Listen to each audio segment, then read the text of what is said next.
নমস্কার, আপনারা দেখছেন আরহুই নিউজ বাংলা, সত্যের সাথে সত্যের পথে। আমি তমগ্ন মুখার্জি আজকে নিয়ে চলে এসেছি ভোট বাংলা।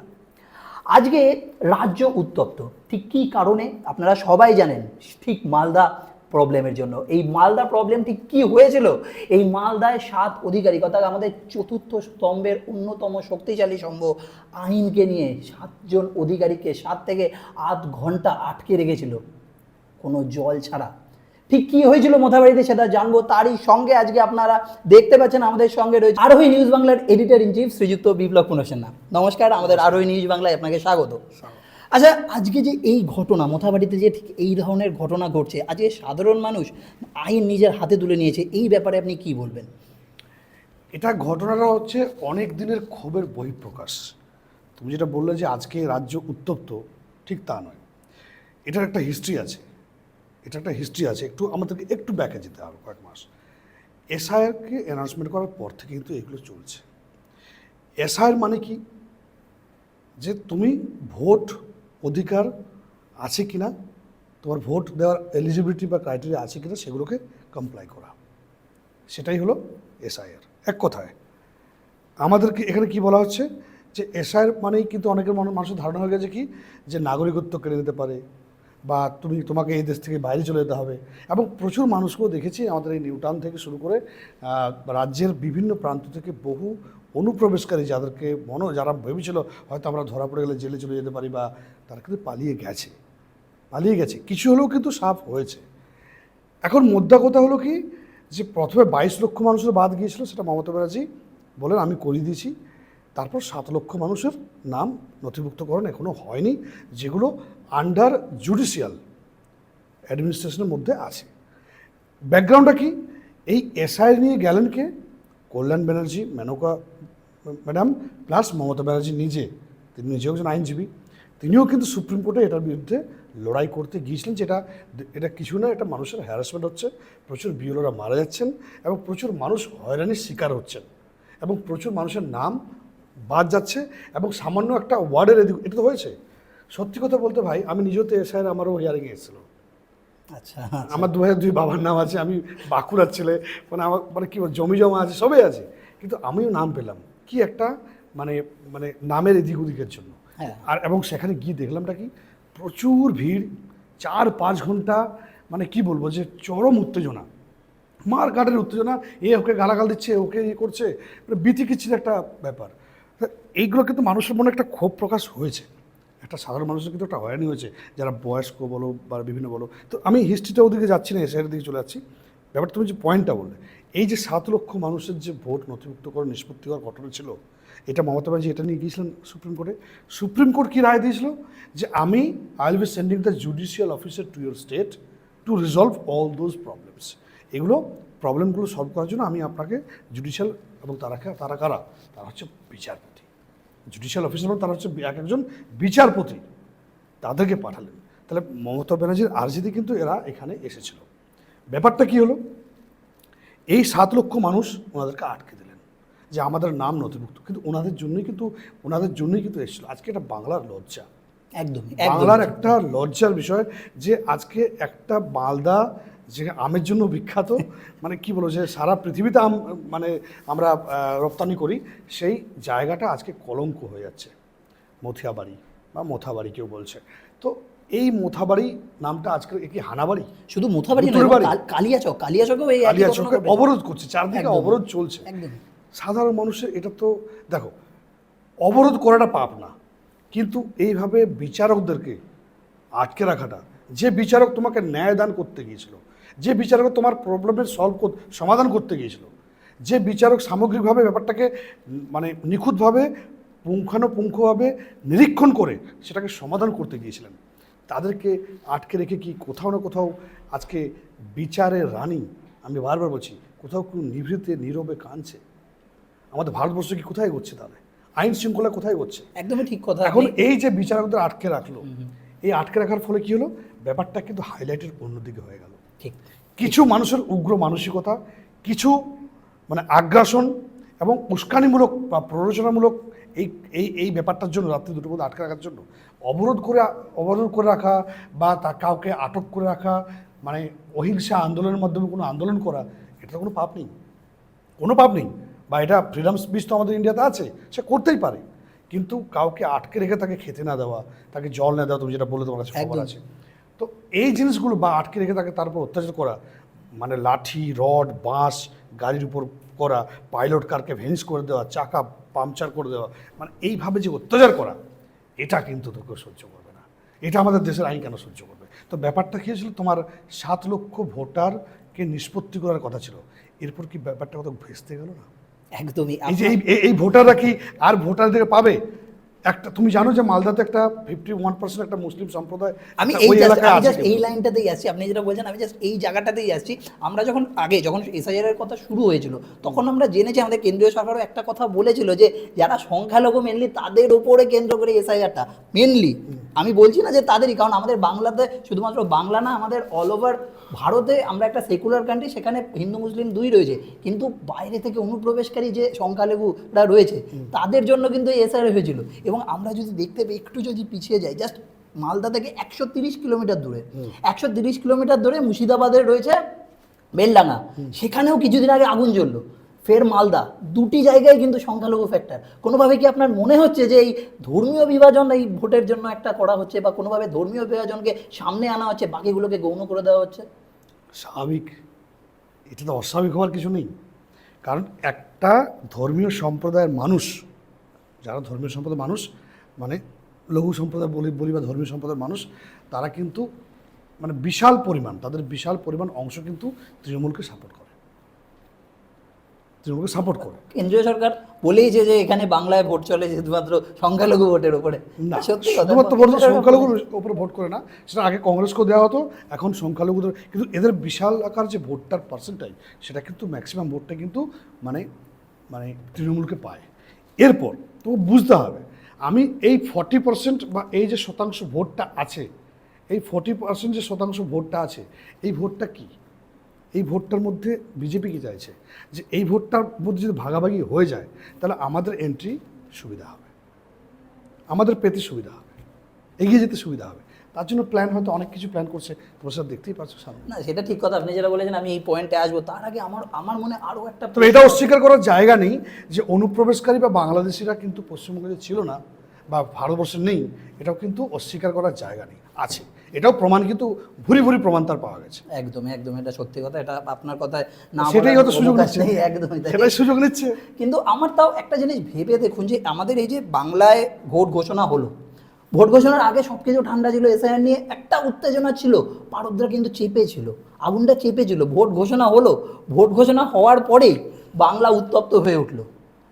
এখন কিন্তু রাজ্য সরকার কেয়ারটেকারের ভূমিকায়, ঠিক আছে? তো কোনোভাবে আর আমাদের যে 4টে স্তম্ভ, তার অন্যতম স্তম্ভকে নিয়ে সাধারণ মানুষ ছেলে খেলা করছে, এমন একটা জায়গায় ছেলে খেলা করছে যেখানে কিনা সংখ্যালঘু। আর আমাদের রাজ্যের যে মুখ্যমন্ত্রী, তারা অন্যান্য যে বিরোধী দল এবং কেন্দ্রীয় সরকার বলে যে বাংলার মুখ্যমন্ত্রী সংখ্যালঘু ভোটে পুষ্ট। কোনোভাবে কি এসআইআরকে সামনে করে সংখ্যালঘু ভোটটাকে নিজের কাছে নেওয়ার চেষ্টা করছে আমাদের রাজ্যের সরকার? বা কোনোভাবে কি আমাদের এই মুহূর্তে যারা আর কি পাওয়ারে রয়েছে আমাদের রাজ্যের নির্বাচন কমিশন, তাদের পাওয়ারটাকে ছোট করে ধরার জন্য এই ধরনের কোনো ঘটনা ঘটেছে? রাজ্য সরকারের বিরুদ্ধে যারা দাঁড়িয়েছে, বিজেপি বা বিজেপির প্রতিপক্ষ, তারা নেওয়ার চেষ্টা করছে না? তারা বিভিন্ন রকম, তারা আসাদুদ্দিন ওয়েসিসকে আনলো কেন এখানে? মিম এখানে এলো কেন? মিম তো আগেরবারও এসেছিল। মিম এখানে এসে কি বলছে? হুমায়ুন কবির কি করছে? আইএসএফ কি করছে? 3টে দিক তো হয়ে গেছে, বহুমুখী প্রতিবাদ দিকে তো মুসলিমরা চলে গেছে। এটা তো আর কুলোঢাক করে তো লাভ নেই, পরিষ্কার কথা। 3টে পার্টে ভাগ হয়ে গেছে পুরো মুসলিম সম্প্রদায় আজ। একটা হুমায়ুন কবির প্লাস মিম একসাথে ভোট জোট বেঁধেছে। ও আসাদুদ্দিন বিহারে গিয়ে কী করলো? 8টা না 5 থেকে 6টা সিট পেয়েছেন, কী করে পেলেন? তার তো একটা সিটও ছিল না। ওখানে তো বিহারে তো ভোটটা ভাঙলেন, দেশে তো ভালো তার জন্য একদম বিপুল পারবে না। সেই ট্যাকটিক্সটা কাজ করেছে বিহারে, তো বিহারে কাজ করেছে বলে বিজেপি করছে না। আমাদের কাছে তো এটা মনে হচ্ছে যে আসাদুদ্দিন ওয়াসি কখনো পার্লামেন্টে অমিত শাহকে স্যালুট করছেন। এটা গোটাপ তো মনে হচ্ছে যে হুমায়ুন কবির এবং আসাদুদ্দিন ওয়াসি কোনো না কোনোভাবে বিজেপি দ্বারা বা বিজেপির কোনো ভ্যালুইসার দ্বারা, যদিও এটা প্রেডিকশন বলছি, সত্যি মিথ্যা জানি না, প্রেডিকশন দ্বারা কোনো না কোনো পুষ্ট নয় কি? একদম। এই গটাপের উপরে আপনাদের একটা খবর, এরপর তোমাকে বললাম না, দ্বিতীয়টা কি? আইএসএফ, নওয়াজ সিদ্দিকী প্লাস মানে আমাদের আরাবুল ইসলাম, আবার শৌকত মোল্লার মধ্যে একটা গোষ্ঠী। একদমই, এটা নতুন একজন এসেছে। ওটা চারটে মুখ, হ্যাঁ, এখন 4 মুখ হয়ে গেছে। শৌকত মোল্লা একদিকে, তার তৃণমূল, আইএসএফ, হুমায়ুন কবির এদিকে, আবার মালদাতে অধীর রঞ্জন চৌধুরী আছে, অধীর চৌধুরী আছেন, অবশ্যই আছেন। আর হুমায়ুন কবিরের ভাষা, এটা আমাদের রাজ্যের সাংস্কৃতিক ভাষাগুলো দেখেছেন। একদমই, আপনার হুমায়ুন কবিরকে কেন্দ্র করেই আমরা যা আমাদের যে সব দর্শক আছে, দর্শক বন্ধুদের একটা খুব আমাদের তরফ থেকে একটা নিউজ জানাতে চাই। হুমায়ুন কবিরকে কেন্দ্র করে জানা যাচ্ছে যে হুমায়ুন কবিরের দল গঠনে, হুমায়ুন কবিরের, শুনে রাখুন ভালো করে, হুমায়ুন কবিরের দল গঠনে আমাদের উত্তর পূর্বের রাজ্যের অন্যতম মুখ্যমন্ত্রী, আমি নাম বলছি না, সেই মুখ্যমন্ত্রী কেন্দ্রীয় সরকারের মদতপুষ্ট মুখ্যমন্ত্রী কয়েক হাজার কোটি টাকা দিয়েছে। এই খবর আপনার কাছে আছে না? এই ব্যাপারে আপনি কি বলবেন? এই খবরটা যদি ঠিক হয় তাহলে তোমাকে তো আগেই বললাম যে এটা একটা পুরোপুরি গোটা প্ল্যান, পুরোপুরি সাজানো প্ল্যান, যে আমি মানে ওই ওই ওই কমিউনিটির ভোটটাকে ভাগ করব। ওই কমিউনিটির ভোটটাকে যদি ভাগ করতে পারি তাহলে সেটা বিজেপিরই লাভ। আচ্ছা, বিজেপি করবে না কেন? তাহলে তুমি এটা বলো, বিজেপি যদি এই খেলায় মেতে গেছে, বিজেপি যদি ওই মুসলিম সম্প্রদায়কে ভাগ বাটোয়ার করে বাটেঙ্গে কাটেঙ্গে এসব করে, যদি মানে একদিকে বিজেপি বলছে, হিন্দুদেরকে কি বলছে, আপ লোক বাটেঙ্গে তো কাটেঙ্গে, আর এদিকে মুসলিমকে কিন্তু অলরেডি বাড়ছে, কাটছেও, বাড়ছেও, তাহলে মুসলিমরা দুদিকেই মার খাচ্ছে। এদের কাছে হয়ে গেছে, এরা হয়ে গেছে ভোটের জন্য শাকের কোরাত, যেতেও কাটবে, এদেরকে আসতেও কাটবে, একদম এরকম হয়ে গেছে। তাহলে ওদেরকে ভাবা উচিত, আজকের দিনে মুসলিম সম্প্রদায়ের ভাবা উচিত যে কোন পার্টি তারা করবে, কোন পার্টি করবে বা কেন বা করবে। তারা নিজের উন্নয়ন এবং বিকাশের জন্য ভাবুক। কে কোন পার্টিতে কোন হিন্দু নেতা গিয়ে টুপি পরে নিচ্ছে, দিয়ে ঈদ নামাজ পড়ে নিচ্ছে, ভাবছে সে বিশাল, আমার হিন্দু ভাইটা আমার বিশাল ভাই। তুমি দেখো তোমার জন্য কি উন্নতি করেছে, তোমার ঘরের ছেলেটি কাজ পেয়েছে, একদম। তুমি কি ভালো ইঞ্জিনিয়ার করে পড়াশোনা করতে পেরেছো, তুমি কি সরকারি খাতায় কত পার্সেন্টে তোমরা চাকরি পাচ্ছ, তোমরা বেসরকারি জায়গায় কত পার্সেন্টে চাকরি পাচ্ছ, তুমি কি ইঞ্জিনিয়ার ডাক্তার হবে। তুমি আজকের দিনে দেখো না যে যত তৃণমূলের নেতা হোক না কেন, সে কংগ্রেস হোক তৃণমূলের হোক, বড় বড় নেতা এখানে আছে, তাদের ছেলেরা কি মাদ্রাসে গিয়ে পড়াশোনা করে? তারা মাদ্রাসি এডুকেশন নেয়? তারা সব বিদেশে পড়াশোনা করছে, তারা ভালো ভালো স্কুলে পড়াশোনা করে ইঞ্জিনিয়ার হচ্ছে। আর তোমার মুসলিম ভাই, মুসলিম ভাই, তুমি একটা গ্রামের গরিব ছেলে বা তুমি একটু মধ্যবিত্ত পরিবারের মানুষ, তোমার ছেলেটি কিন্তু মাদ্রাসে গিয়ে পড়াশোনা করে কী করছে, খোল করতাল করছে বা কুয়ো কাটছে বা গাছ কাটছে বা রাজমিস্ত্রি হচ্ছে বা ড্রাইভারি করছে। তোমার ভাইটি তুমি চাও না? তুমি কী চাও? তুমি উন্নয়ন চাও, বিকাশ চাও, কোন পার্টি সেটা তোমাকে বুঝে নিতে হবে, এটাও ঠিক। আর যখন বিজেপি এরকমভাবে চেষ্টা করছে, তাহলে তুমি বলছো রাজ্য সরকার এই কাজটা যদি করছে মথাবাড়ির, আমি এগ্রি নই। কারণ আমি 100বার একটা কথা বলবো, আমি এখন মুখ্যমন্ত্রী নেই, আমি পদত্যাগ করে ফেলেছি, আমি রিজাইন দিয়ে দিয়েছি, আমার পার্টিতে আমি নেই, আমার কাছে এখন ক্ষমতা নেই। তুমি তোমার সরকার থেকে এসে, তোমার বিজেপি শাসিত তোমার কেন্দ্রীয় সরকার, তুমি কেন্দ্রীয় সরকার থেকে এসে ইলেকশন কমিশন পাঠিয়ে তুমি 520 জনকে, তুমি 480 জনকে, তুমি আমার রাজ্যে 4টে রাজ্যে ভোট হচ্ছে, যার মধ্যে 580 জনকে মানে DC, AG, DG, AIG, ACP, CI, OC, DM, BDO, তুমি চেঞ্জ করেছো এরকম 580 জনকে সারা 4টে রাজ্যের মধ্যে। আমার পশ্চিমবঙ্গে তার মধ্যে 422 জন। কেন? আমার রাজ্য তৃণমূল শাসিত বলে তুমি বিজেপি শাসিত অঞ্চলে করনি কেন? বিজেপি শাসিত অঞ্চলে এত কম বদলি কেন? কারণ তারা আমার লোক, এটাও তো তুমি প্রমাণ করছো। তুমি ভোটের আগে ইডি করছো, তুমি ভোটের আগে আইপিএ ইডি থেকে শুরু করে বিভিন্ন মন্ত্রী নেতা মন্ত্রীদেরকে আবার ইডি ফিডি দিয়ে তুমি চাচ্ছিল, মানুষ তো দেখছে। ভাই তুমি উন্নয়ন নিয়ে খেলো না, তুমি তোমার সাংগঠনিক জায়গা তৈরি করো। আমি না তৃণমূলের কথা বলছি না বিজেপির কথা বলছি, আমি কিন্তু নিরপেক্ষভাবে কথা বলছি। তোমরা নেতারা নিরপেক্ষ। আমাকে যদি আজকে প্রধানমন্ত্রী করে দেয় ভাই, আমি যদি কালকে প্রধানমন্ত্রী একদিনের জন্য করে দেয়, আমি তো প্রথম একটা কাজেই করব, তারপর পাবে গিয়ে পার্টি করব, একটা কাজেই করব, শুধু 1 ঘন্টার জন্য ওই বিলটা পাস করাবো, তারপর বাকি 23 ঘন্টা না আমি পার্টি করবো। কি বিল সেটা জানতে চাইছি। 1 ঘন্টার মধ্যে এই নেতা মন্ত্রী যে ভোটে দাঁড়াচ্ছে, তাদের এমন একটা আইআইটি, জয়েন্ট এন্ট্রান্স, ইউপিএসসি বা এরকম জাতীয় পরীক্ষার একটা প্যারামিটার তৈরি করতে হবে, যে এই পরীক্ষাটা পাস না করলে তারা ভোট দাঁড়াতে পারবে। একদম একদম একদম। তুমি দেখো লোক সংখ্যা সব কমে যাবে, আর পার্টি দাঁড়ানো তারা দাঁড়াবে, এবং দেশটাকে ওই জায়গাটা চেঞ্জ করতে পারো না, পুরো দেশটা তুমি তারপর 30 ঘন্টা ঘুমাও না, পুরো দেশটা দেখো পুরো চেঞ্জ হয়ে গেছে। পুরো দেশটা আইএস অফিসাররা চালাবে, পুরো দেশটা WBCS অফিসাররা চালাবে। একদম এরকমটা হোক। এখানে কেউ নির্দলা দাঁড়িয়েছে, যার কোনো দল নেই সে নির্দল দাঁড়িয়েছে, যে গুন্ডা সে দাঁড়িয়েছে, ঠিক আছে, যার কোনো পড়াশোনা নেই সে এডুকেশন মিনিস্টার হচ্ছে, যার হেলথ নিয়ে কোনো সে সিগারেট বিড়ি খাচ্ছে, মদ খাচ্ছে, সে হেলথ মিনিস্টার। একদম এই জায়গাটাতে আমি এই রাজ্য বা দেশের কি হবে? আমার দেশ কখনো এই জন্য না সুপার পাওয়ার হতে পারবে না। না, আপনি যেটা বলেছেন একদমই ঠিক কথা। আমি আপনার একটা জায়গা ধরে আমি আর একটা প্রশ্ন করতে চাই। আপনি বলেছিলেন যার কাছে দল নেই সে নির্দল দাঁড়িয়ে আছে। আমরা যে খবরটা পেয়েছি যে এই বছর যে ভোট হয়েছে, ঠিক আছে, এই বছর ভোটে বিজেপিতে দুখানা দল ছিল। একটা দলের লোকেরা কাজ করে ভোটে দাঁড়াতে চেয়েছিল, আর একটা দলের লোকেরা না কাজ করে পয়সা দিয়ে ভোটে দাঁড়াতে চেয়েছে। এটা ইন্টারনাল খবর, আমরা যতদূর পেয়েছি আমাদের নিজস্ব সংবাদদাতার থ্রুতে। তো এই যে যারা আর কি পয়সা দিয়ে ভোটে দাঁড়াচ্ছে তারা তো বিজেপির হয়ে দাঁড়াচ্ছে। এইবার যারা সত্যিকারের কাজ করতো তাদেরকে তো বিজেপি দাঁড়াতে দেয়নি। তার মানে আসল কাজের লোককে দাঁড়াতে দেয় না। তারা যদি নির্দল হয়ে দাঁড়ায় তাদের কি ভোট পাওয়া উচিত আর কি না? সেটা মানুষ ডিসাইড করবে। না, আপনার মনে হয়? তার প্রেডিকশন না, টাকা দিয়ে কখনো দাঁড়ানো উচিত না। কাজের মানুষের দাঁড়ানো উচিত। টাকার মানুষ তো দাঁড়াবে কেন? টাকাওয়ালা মানুষ যদি টাকা দিয়ে টিকিট পেয়ে যায় তাহলে তো আম্বানির তো আগে টিকিট নিয়ে ভোট দাঁড়ানো উচিত, আদানির তো আগে দাঁড়ানো উচিত, আমাদের গোয়েঙ্কাজির তো আগে দাঁড়ানো উচিত। কই টাকা দিয়ে তারা তো টাকার মালিক, তারা তো টাকা দিয়ে ভোট। এবার কিছু কিছু টাকা দিয়ে যারা দাঁড়াচ্ছে সেখানে এমনিই মানুষ তাদেরকে ভোট দেবে না, হারবে। কারণ মানুষ এখন না ভাই সোশ্যাল মিডিয়ার যুগ। এখন ওই আমরা ছোটোবেলায় সেই বাবা কাকা দেখতাম পেপার পড়তো, হ্যাঁ বিধানসভার বাইরে রাজভবনে আজকে বিদ্রোহ মিছিল হয়েছে, সেই মিছিলে একজন মারা গেছেন, 22 জন আহত হয়েছেন, এই 4টা লাইন পড়ে এলাম আর সেটা নিয়ে প্রেডিকশন করে এলাম। এখন তা নয় ভাই, ওই যখন মারা যাবে, কীভাবে মারা যাবে, কে মারছে সব কিন্তু ফুটেজ উঠে যাবে। সিসিটিভি তো আছেই, প্লাস সোশ্যাল মিডিয়া আছে। এখন মানুষকে বোকা বানিয়ে কোনো লাভ নেই।